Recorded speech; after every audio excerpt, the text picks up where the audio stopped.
kutoka ardhi ya ndoto tunaenda. Whoa. Nephew, hey. Mambo namna gani? Mambo vipi?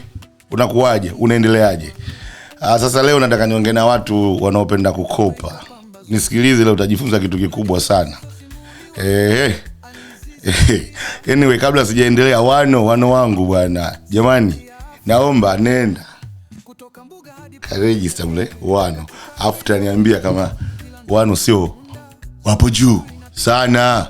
Haya, sasa leo naongea na wale wanaopenda kukopa. Sogea hapa, sogea nikwambie. Bwana wewe, kama unataka kumkopa mtu, nakwambia kama wewe una uwezo unaishi sehemu zina wazungu na ni marafiki zako, wakope wazungu. Nakwambia mimi, yes. Wakope wazungu, utakuja kupigana na watu. Sasa nisikilize.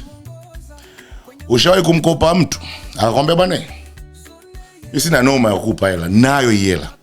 Ila hela bana, nilikuwa nanunulia watoto wangu chakula. Gari yangu imeharibika, nataka nikaitengeneze. Bi mkubwa pale nyumbani kuna hela fulani vile aliniomba, nataka nimsaidie michongo ya nyumba, mambo sijui ya kinani, sijui wanajua michezo yao ile. Naona bana. Alafu on top of that, na mimi mwenyewe pale kwangu pale na bili kibao zimebaki. Kwa hiyo lakini kwa sababu yeye mwana una shida sana, leo mimi nakupa hela.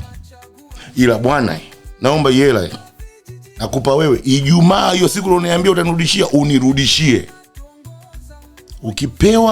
Ukishapewa hizo list, kama huwezi kurudisha, iachane na hiyo hela. Ipotezee, nakwambia, kwa sababu Waswahili tuna ile lugha yetu ya kuruka ukweli ile. Ukishaanza kupewa hiyo list na mama yuko ndani na watoto wako ndani na bili iko ndani, red flag.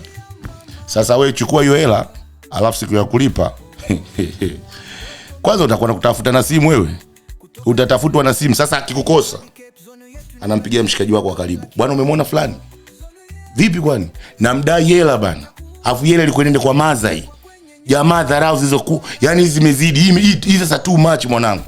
Akimpoteza yule, anamcheki mwanao mwingine. Sasa by the time wewe unakutana na watu wakwambia wewe fulani nakutafuta, unadaiwa. Na kaka, utakasirika. Ni kama ni dada, utakasirika kwenye magrupu, utakaa kimya, mtaani utaonekana.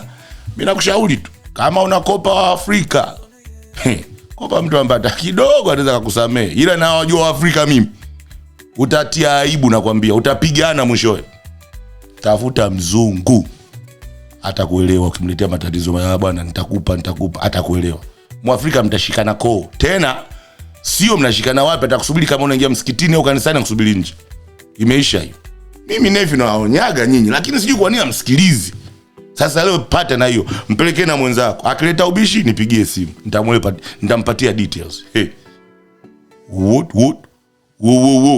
Sasa nenda akamkope. Huyo Mwafrika wako unaona kama vile utamzingua. Utaikumbuka hii clip. Yes.